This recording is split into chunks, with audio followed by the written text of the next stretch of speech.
Eat and sleep well, giving, accepting affection, cuddling on her lap. And that reminded me of a ad for little puppies in the paper. But they're not puppies, they're children. I know. They were children, Indigenous children, swept up in the so-called 60s scoop when Nora Cummings, then head of the Saskatchewan Native Women's Association, saw the newspaper ads for the first time. She couldn't quite believe it. The CBC's Connie Walker spoke to her and many others in the course of her new podcast, Finding Cleo. And she's here today to talk about what she discovered and how those who took the children and then adopted them out still believe what they did was best for them and the families they left behind. Before that, though, another tale of being left behind. There was no ride. I had nobody to come pick me up. They just drove me to the Tim Hortons and the gas station and pointed in the direction of which way I should hitchhike. Serena Woods had no way to get home after being driven 2 hours away from Fredericton in the course of serving a short sentence for failing to pay a $200 fine. Her case has become the focus of debate and argument in New Brunswick about whether, in fact, there is extra punishment for those who are poor.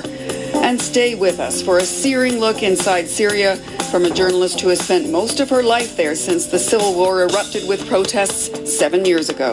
The bloodbath does continue, but it's in the small acts, things like going back home and wanting to improve your community despite the warplanes in the air, that highlights the resilience of Syrians.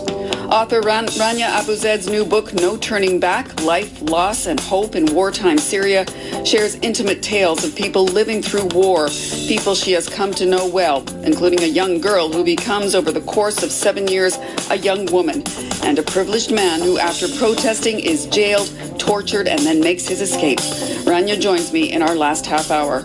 I'm Laura Lynch, sitting in for Anna Maria Tremonti, and this is The Current. You're just going to let me out into someplace I don't even know, to a woman out and tell me to hitchhike. Give me a Google map and leave me to my own devices. Serena Woods of Fredericton, New Brunswick, says she was stranded in Miramichi, 200 kilometers from home, by provincial jail staff. Her story starts the previous day when she was panhandling and taken into custody by police. She couldn't pay her 2 fines totaling $200, and so she spent the night in a holding cell before being taken to the New Brunswick Women's Correctional Centre in Miramichi the following day. And though she says she was released almost as soon as she got there, she had no way to make the 200-kilometre trip back home, and says jail staff wouldn't help her. So there was nothing open, no buses, no anything. They told me they couldn't keep me because it wasn't a hotel. And I would have gladly stayed the one extra night just to get a ride home, shackled and everything. But nope, and they gave me a ride to the gas station, and that was it. I sat there and wondered, what the hell? What am I going to do? And finally, these 2 truckers came in. They were from the same company, and they were driving together. So they gave me a ride to Moncton. I felt safe. But it was dark when I got to Moncton. And I swear, I asked everybody. I had to go knock on doors, on truck doors, are you going to Fredericton? It was like, no. And then 10 o'clock at night, this gentleman walked into the Shell station. So he told me that he was going to Fredericton, so he drove me home. I got home safe. I was lucky to run into safe, nice people. But I can't tell you that would be the same for everybody that gets let out of the jail and left to their own devices. According to that province's Department of Justice, transportation upon release from jail is the offender's responsibility. Serena Wood's story, however, has raised questions about whether she was treated fairly. Among those who say she wasn't, one of the truckers who picked her up. This is Victor Poirier. Somewhere along the line, people have to treat people like human beings. This story has been coming around and around and around. It's just everyone forgets the bad things can happen to people. Well, I don't forget. So when I seen she needed help, I gave her the help that she needed. They kicked her out in the street. Lynn Brown also has questions about the way Serena Woods was treated. Last summer, her daughter was released from the New Brunswick Women's Correctional Centre in Miramichi after serving 2 weeks behind bars for mischief and damaging property. She, too, feared she would be left stranded in the city far from her home. Lynn Brown is with us from Fredericton. Hello.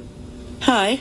How far is the Miramichi jail from where your daughter lives? Oh, my goodness, it's a 2-hour drive. I'm not quite sure of the mileage, but it's a good 2-hour drive. Now, tell me about what happened as her release date was approaching. She called me and said she was being released on a certain day and wanted to know would I come and get her or could I possibly do something to get her, make sure she got home.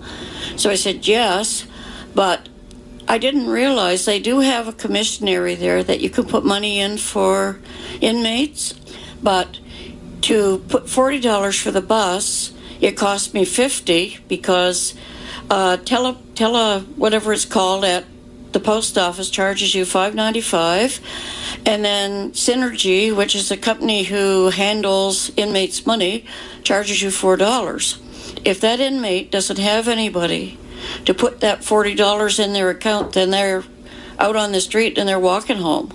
Well, why was your daughter so concerned about getting that ride back home to Fredericton?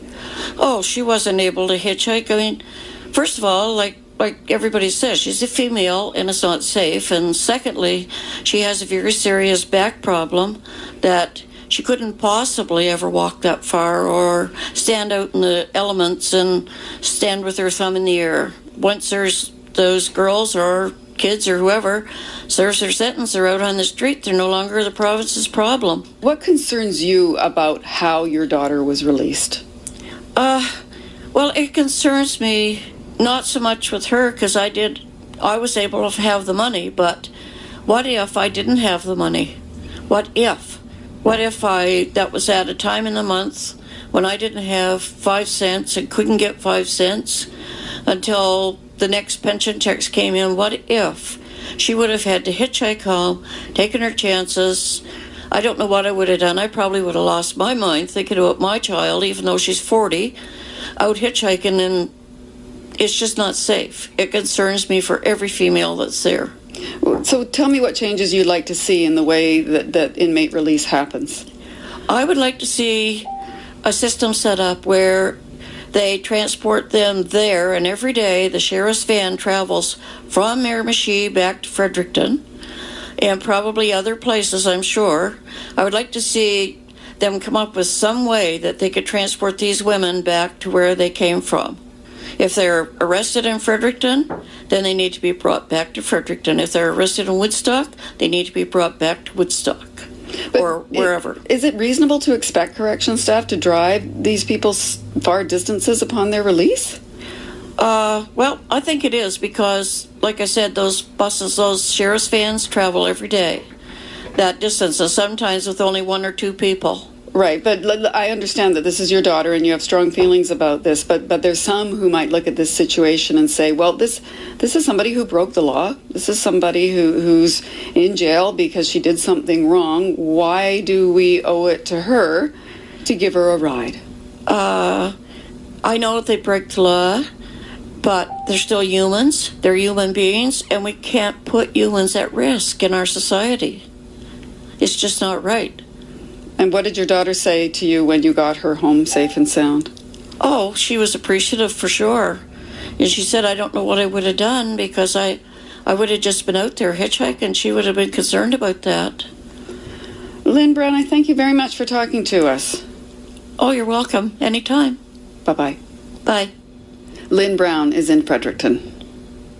She was transported by the province to Miramichi and told to make her own way home from a gas station. And I'm told it's not the only such case recently. So my question is for the Premier. Is this true? What is their policy? And what is this province doing to ensure that people that they have taken under care are not exposed to greater risk? Honourable Minister of Justice. Monsieur le Président, comme vous le savez, on peut pas... Serena Wood's story has also made it to the floor of the New Brunswick legislature. Speaking in French, Justice Minister Denis Landry said his department will review why she was left stranded so far from home. Charles Murray is also considering an investigation into what happened. He is New Brunswick's ombudsman, and he's in Fredericton. Hello. Good morning. What was your reaction when you heard about what happened to Serena Woods? I think I had the reaction that every ordinary New Brunswicker would have, which was a very sinking feeling in my stomach and just a feeling of, oh dear, I'm afraid this is true, and surely we can do better as a province and as a society than this. Well, do you have any sense of how common it is for someone in New Brunswick to be stranded a distance from home upon release from jail?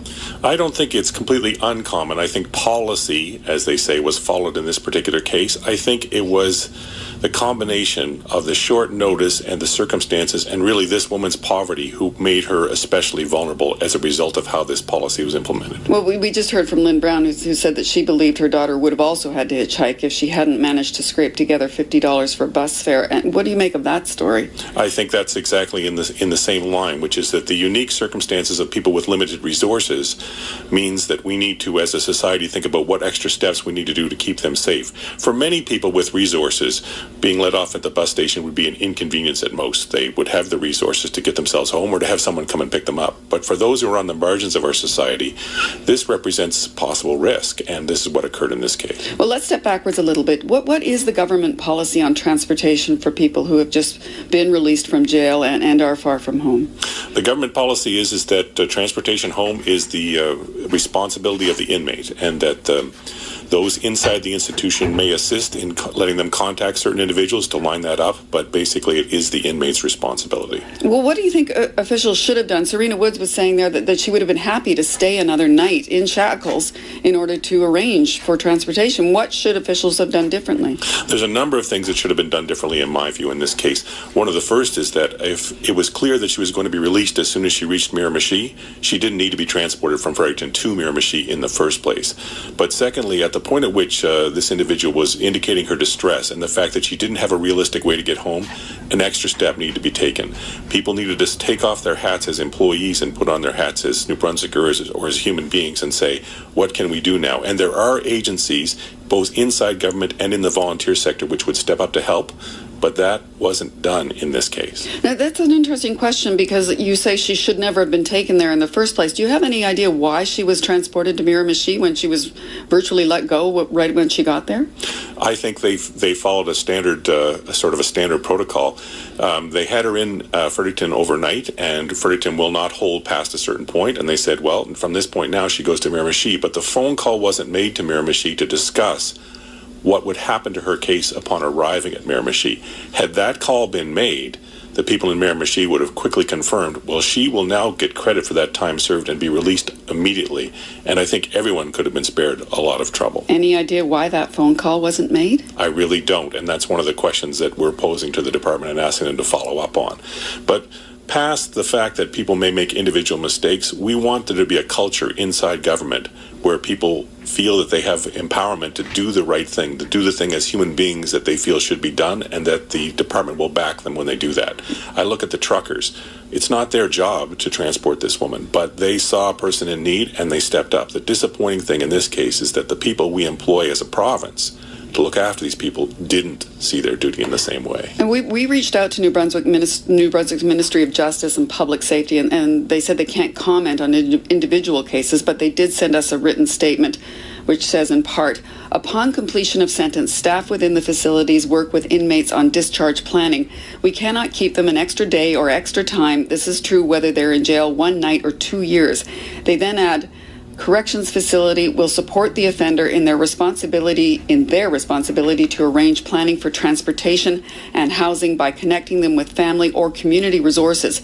If an inmate cannot develop a transportation plan, the correctional facility will transport him or her to a central public transportation location within the community, for instance, to a bus station. What do you make of that response? I read a lot of policies in my work, and words on paper mean a certain thing, but the question I often ask the department is, how did those words on paper work in the real world? Are you, as a department, as a minister, comfortable with what happened in this case as a result of those words on that paper? And in my own feeling, and I think the feeling of most New Brunswickers, this is not what we're about as a society. This is not the standard to which we'd like to hold ourselves. So if policy needs to change to change that, if the culture inside the department needs to change that, let's make those changes, because this kind of conduct is really not acceptable. Now you just made a statement about what public standards are in New Brunswick, but how much public sympathy do you think there is for inmates and for how they get home, impoverished or not? I think there's a small group of people who will always say when dealing with inmates, look, these people have committed crimes and I really don't have much sympathy for them. So whether it's a question of what food they receive in the institution or what training they receive or this particular case, there's not a lot of sympathy. I think this case, we really have to ask ourselves, what is an appropriate punishment for someone? We understand that this woman is going to spend a night in jail, but in addition to that, is it an appropriate punishment for a crime that your safety be placed at risk, that you be dropped off a couple of hours or 3 hours from home and given a Google map and told this is the way you're going to hitchhike? Does that strike people as an appropriate response to a crime? I don't think you need to be soft on crime or some sort of bleeding heart person to say, gosh, that is really not a way of treating people with humanity in a way that reflects our values as a society. It's not about the criminal, it's about who we are as a people. Mr. Murray, thank you very much for taking the time to talk to us. Thank you for your interest. Charles Murray is New Brunswick's ombudsman. He was in Fredericton. Douglas King has been listening in on our conversation. He is a lawyer doing advocacy work for low-income and marginalized people as the executive director of the Together Against Poverty Society in Victoria, BC, and he joins us from there. Hello. Good morning.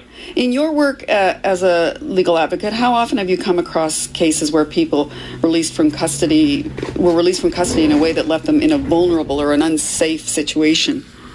I wish I could say this was an isolated incident, but I think anyone who works in the nonprofit sector relating to people who have spent time in custody knows that this is, for the most part, I would say the norm. And it's not just with provincial corrections. It really is all the way down the line to local police stations. For the most part, when people are released from custody, they're not given hardly any, if any, resources to make their next step. Well, it's not just transportation. Can you tell us about some of the cases that you have come in contact with? Well, certainly one example would be we had an individual who was taken into custody related to an incident in the home. After time spent in custody, they were released from custody and they weren't actually given any shoes. They weren't given their clothes back. They were taken to a city bus, put on the bus, and then the police actually informed everybody on the bus that this individual was being released for custody and that they should basically watch out for him. These kind of experiences, they leave their mark on people. And when we talk about corrections and the concept of corrections, we really need to be asking ourselves, when we release people from custody, are we actually setting them up to do better and to not go back into custody? Or when we release them, are we essentially setting them up for a return? Well, Charles Murray was suggesting that the people who are being affected here are people who are, by and large, poor. Who is usually affected, as far as you know? I mean, absolutely. When we talk about social condition and people's place in society, there are very different experiences for people who live on the margins. And when I look at this case, I think it's a very important question to hear about how she was released from custody. But I have to ask, why is this person in custody in the first place?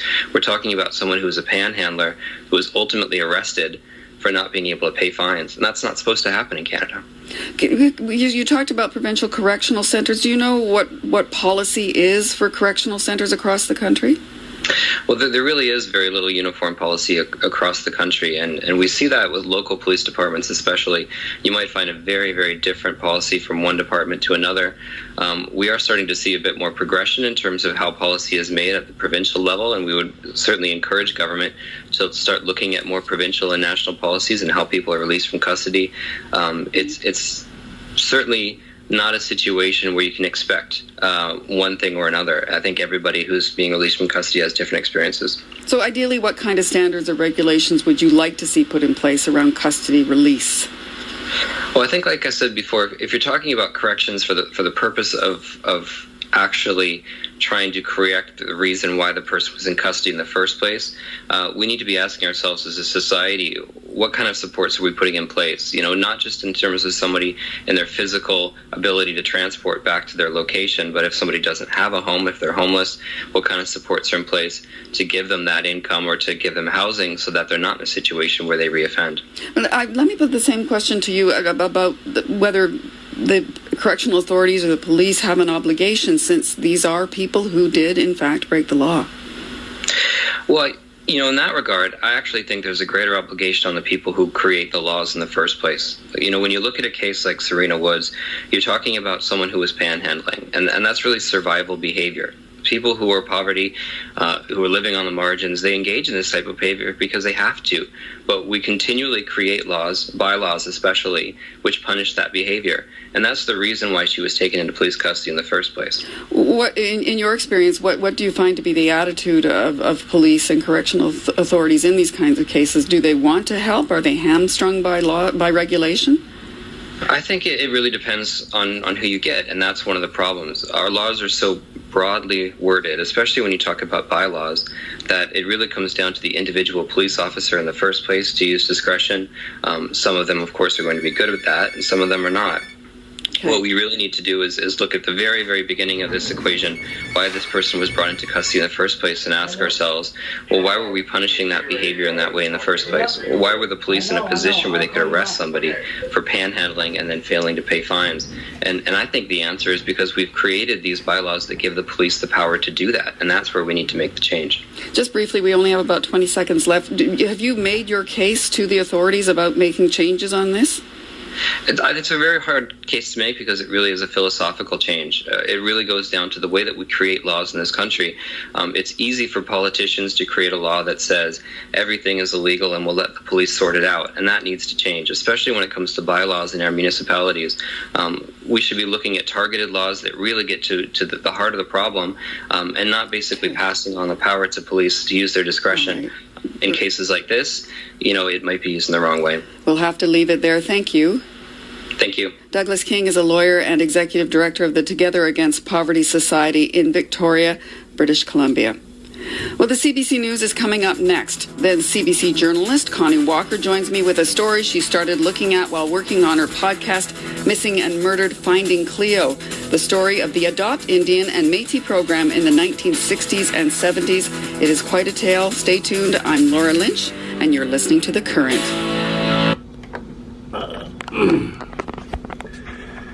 Okay, so the message is spreading. It went international now. It's funny, The Current contacted me. I'm Charles LeBlanc, the blogger. The Current contacted me, Monday?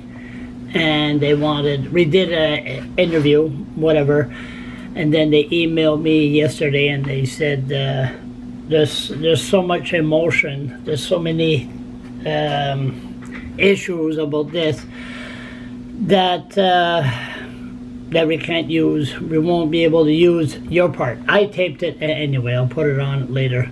It's nice that the issue, like I said, this has nothing to do with me. It's nice that the issue is going international now. New Brunswick is finally on the map for something not good. But see, people are talking about woman and female, Serena Woods, the correctional center. But the bottom line here, this is happening all the time. There's a guy, Robbie McDonald. Okay, he's a panhandler, he's a pain in the arse. But Robbie was sentenced to jail for trespass. He's banned from every building in Fredericton. And next thing you know, his sentence was over. And again, they told him to hitchhike. He started hitchhiking toward Fredericton. He ended up in St. Stephen. Once in St. Stephen, his mother told me this story. He hopped in the car. There was a woman. He said, "Hey man, drive me to Fredericton." And ADHD, talking with his hand and blah, blah, blah. The woman scared shitless, start driving toward Fredericton, stop in Harvey, stop at an Irving. And next thing you know, she went in the washroom and started to call the cops. The cops arrived, the RCMP, and Robbie was gone. Robbie went into another car. "Hey man, drive me to Fredericton." And next thing you know, once he arrived home over his mother's place, she was making his supper, and the RCMP called and said, "Robbie, you shouldn't do what you did." I know man, that won't happen again, man, that won't happen again." And next thing you know, "Okay, man, I'm sorry. Yeah, Robbie, you shouldn't do that." So 5 minutes later, the Fredericton police and the RCMP showed up at the door. They arrested him, put him in St. John, and charged. Yeah, everybody's coming now. They're saying that they've seen it on the current. And then he was in the court in St. John, and they put him in jail for 1.5 years. Never been in jail for 1.5 years. But if he would have been driven back here, no problem. That would have never happened. Same thing happened to Miramichi. There's a video. Go to my blog. Go to Google. Right, Charles LeBlanc just posted a video. A guy disabled forced to hitchhike from the Shediac jail to Miramichi. So they do everything. They charge you with summary or unpaid fine. A summary charge means you don't have the right to a lawyer. New Brunswick Legal Aid will not give you a lawyer. And there's no preliminary hearing to find out if there's enough evidence to proceed to trial. So they're forced then to plead guilty. The judge, do you clearly understand what you're pleading guilty to? And then the duty counsel, say yes. Yes. And next thing you know, they plead guilty. The week after, they fart on the street, and then the cops handcuff them, and they say, well, I wasn't guilty in the first place. Well, you should have thought about that before you pleaded guilty. So it's nice for the Current to do a show. I wish I would have had my 10 seconds of fame. They told me they were going to send me something, but I said, no, I don't do this for money. Anyway, congratulations to put the issue back in the spotlight, but the question is with those snobs at the Correctional Center, at the Public Safety and Justice Department. Justice Department and Public Safety, are they going to listen? Of course not. Then when somebody dies, they'll have a coroner inquest, and then all they do is have recommendation. They say, thank you for the government, thank you for the recommendation, right in the garbage. Oh, I'm telling you, only in New Brunswick.